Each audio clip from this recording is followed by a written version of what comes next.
And now, the point you've all been waiting for, the My Arcade Atari Gamestation Pro. And you guys have kind of put me in a weird situation that I really don't know how to deal with. It's a good situation for sure. The unboxing that I did of my new My Arcade Atari Gamestation Pro, 3 days, 1K views, got me just enough subscribers to get over 1K and start the whole full monetization process. And it was definitely you guys that got me over 1K. I know pretty much what my weekly subscriber growth is. Last week I was sitting around 985. It was actually kind of going up and down between like 983 and 987. I was getting a little annoyed with that. But then it ballooned overnight after I released that video past 1K. And you may think that 1K views in 3 days is not a big deal, but it's huge for me. And I've had several videos get over 10K views. My absolutely crazy Macy's Toys R Us at State Street in Chicago, that video got 25K views. That's a crazy exception that I'll never understand. But 1K views in 3 days is absolutely unheard of on this channel. Obviously, you guys are interested in this product. But the problem is, this is not just a gaming channel.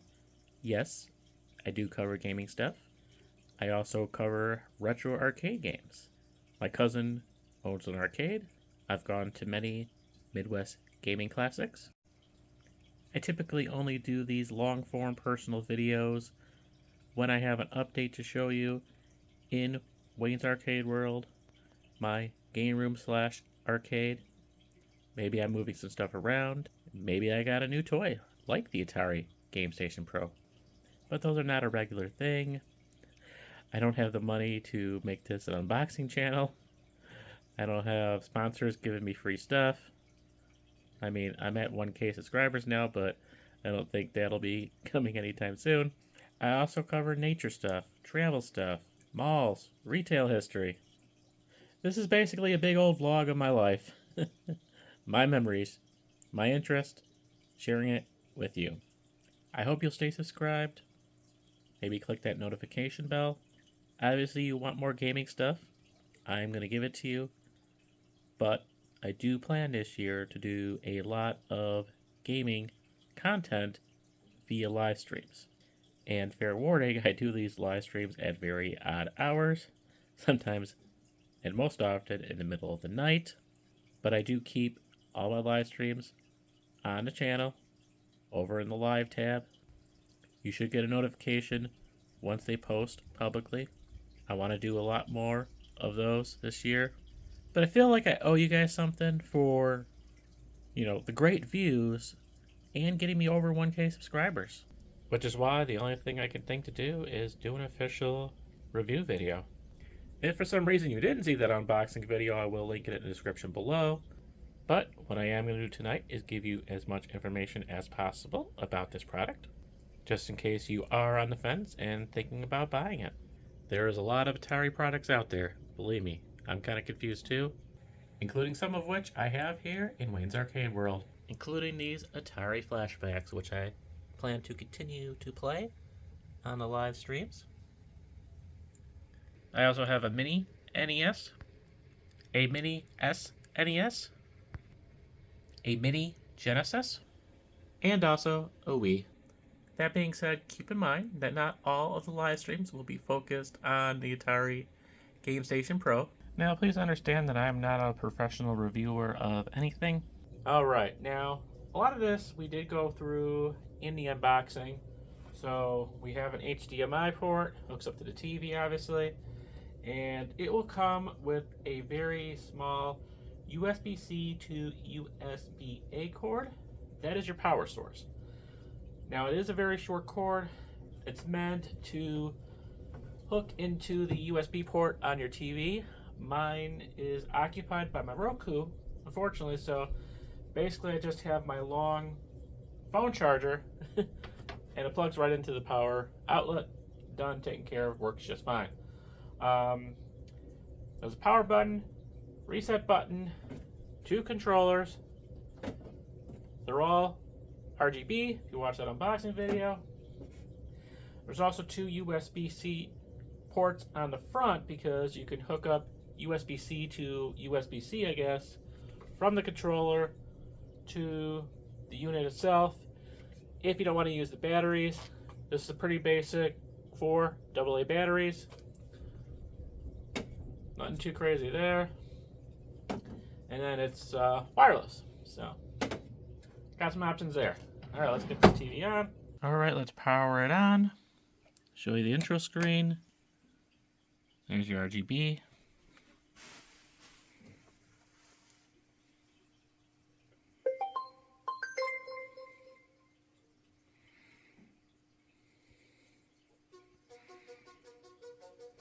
And here you go, your start screen. If you see an 8-bit looking screen like this, you have the latest firmware, so you are cool there. There is many sources online that discuss how to update the firmware. It involves an SD card and downloading a file from the computer and stuff, so look into that. I'm not going to go into that any further. I don't really know a lot about that sort of thing. Show you the back buttons here. We have the red power button. This is your USB-C if you don't want to use the batteries. This is your infrared indicator. This will indicate, it'll flash, and then when it finds your unit, it'll turn a steady white. And then there's the little light bulb thing. I'm not really sure what that does yet. Maybe it turns off the RGB stuff. We have your A button, your paddle, and then your B button, which serves as your back button. And then these 3 little red buttons on top: home, select, and start. All right, so let's flip this thing on. You're gonna see the little white infrared thing. So it tries to find the base unit. And it's connected. The RGB is on. Does the light bulb turn it off?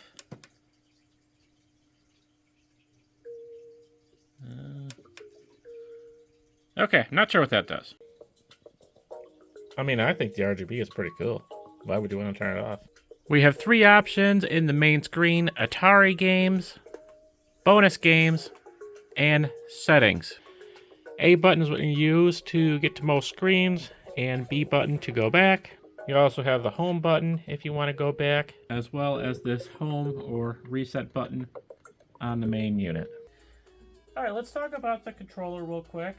So yes, we have the joystick, we have a paddle, which is only for certain games. Discuss that a little bit later.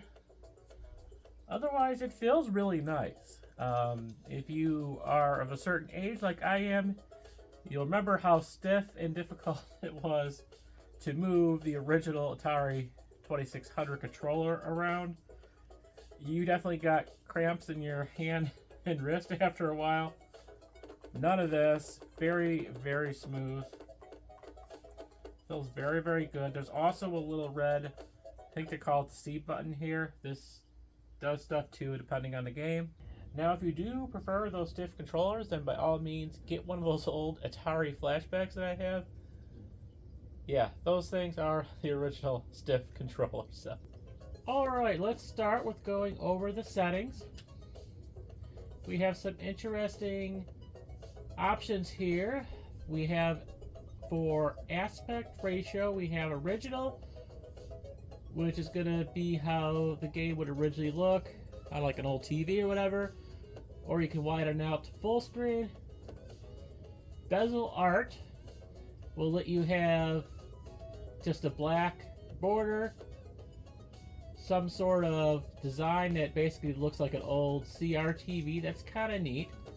And then synthwave, which kind of gives you this sort of retro 90s neon California sunset type thing, if that makes any sense.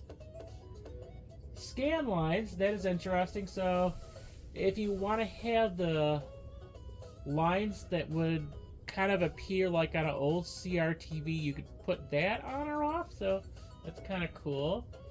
You get a little overview of the controller here, frequently asked questions. There is also saved states on this thing. I haven't really tried it yet.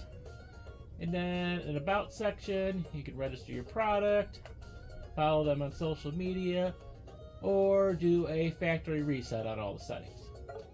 We're going to press B to go back, and then now we're going to look at bonus games. These are kind of what I consider to be indie games. So these are not like licensed product, name brand stuff. These are just sort of, like I said, indie games that kind of remind me of the type of games you would find on those cheaper multi-game handhelds like at Walgreens. We have an 8-bit category. I won't go over every one of these. There's a ton of these. Not anything I recognize.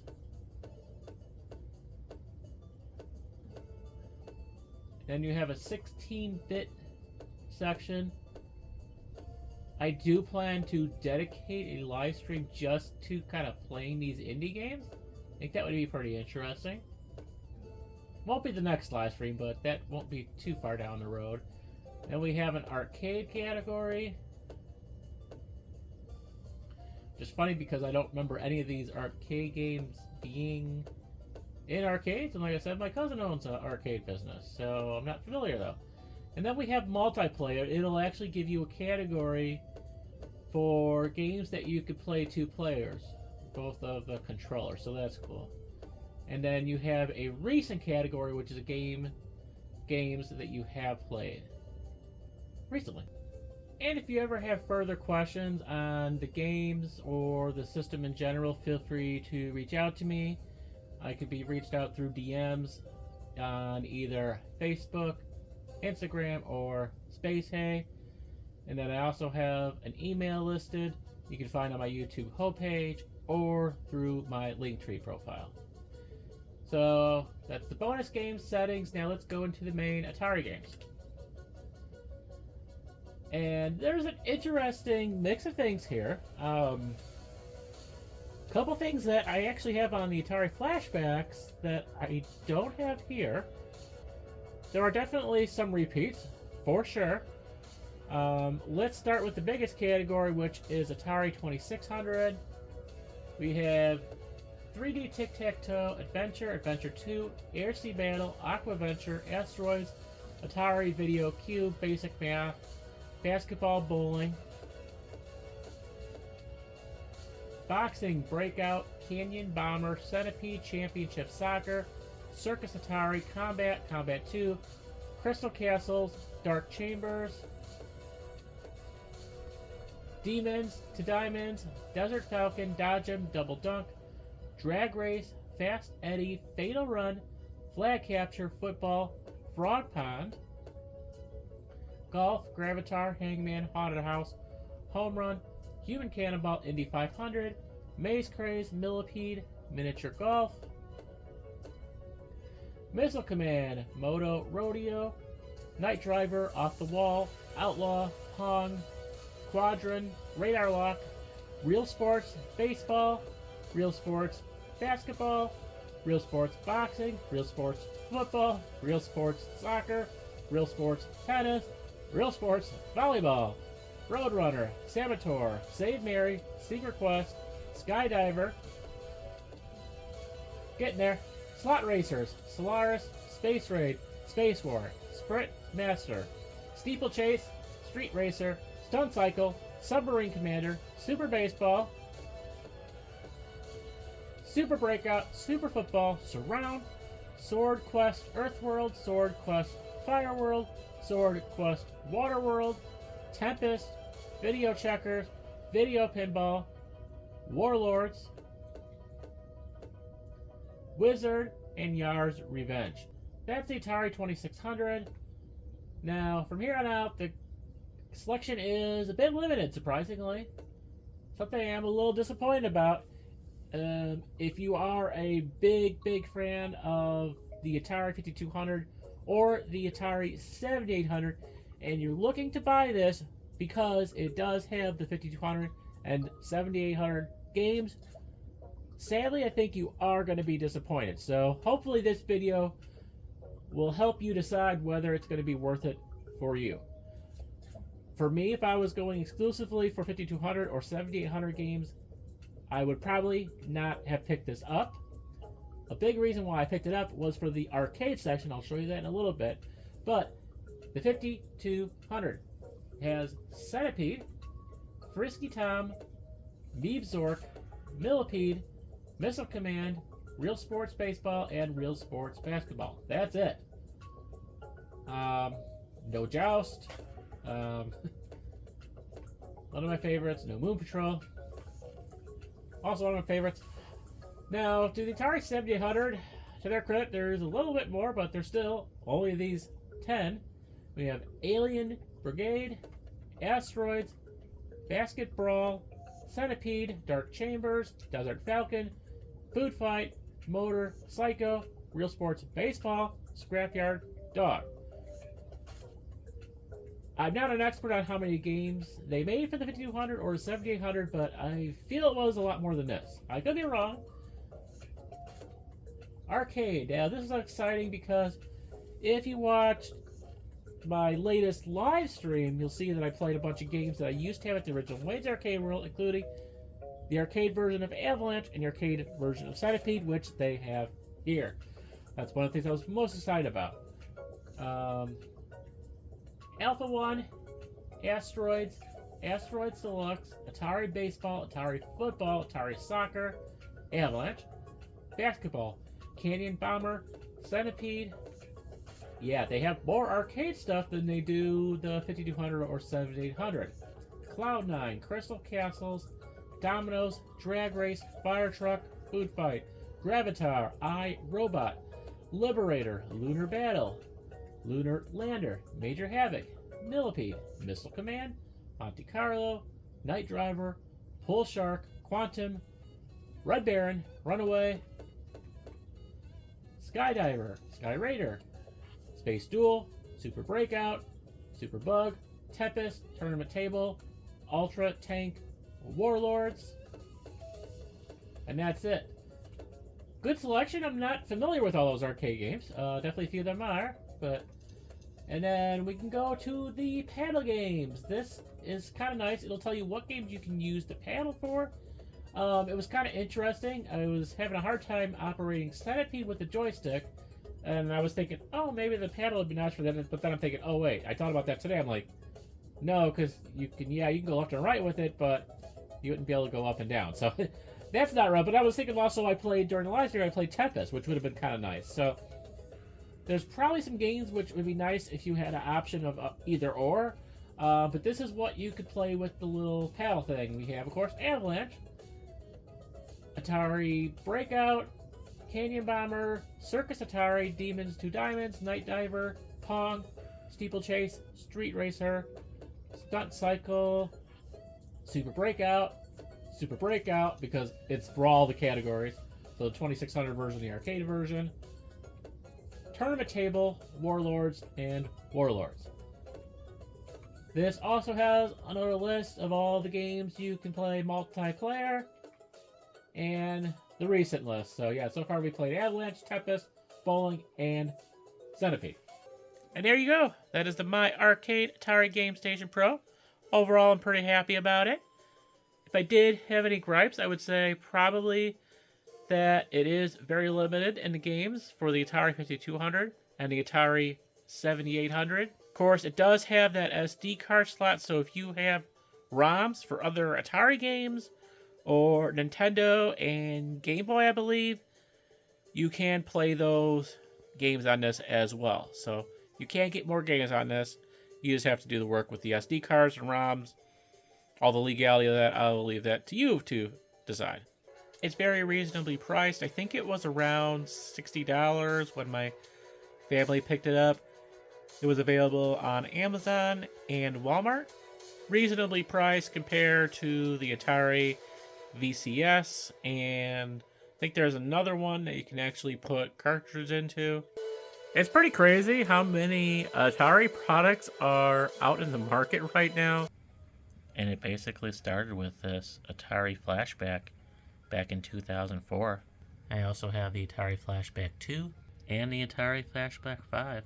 And I may not totally be telling the truth because it may have actually started with this guy. I'm pretty sure I had this thing before the Atari Flashbacks. It's made by TP Games. We'll see if they have a copyright date. I know there's not many games on here, but let's power it on.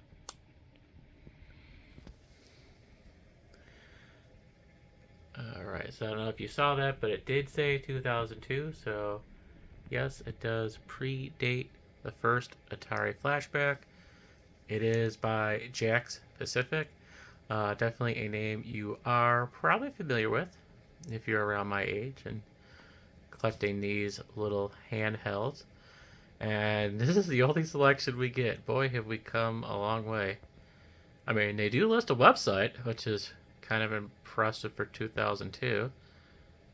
You could tell, though, the age of it when they got all the www in there. But we have Adventure, Asteroids, Breakout, Centipede, Circus Atari, Gravitar, Missile Command, Pong, Volleyball, and Yar's Revenge. And that is it. No other pages.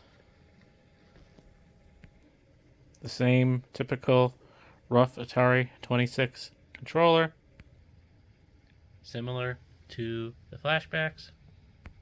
Yeah, we can just go into Centipede. And yeah, it looks a lot like the other Atari flashbacks. This is the not as good Atari version of Centipede. Yeah, I mean, most of you probably know how this works. Can't really play it that well with one hand now. There you go, get a quick look at the welcome screen there. And that's my review. If the $60 is within your price range and you like the games, I say go for it. It might also be worth checking out the Atari Flashback 12 Gold by At Games. There is 130 built-in games, and right now is going for 112 on Amazon. Whether you have been here for years or you just joined a few days ago, thank you for watching. Thank you for the support.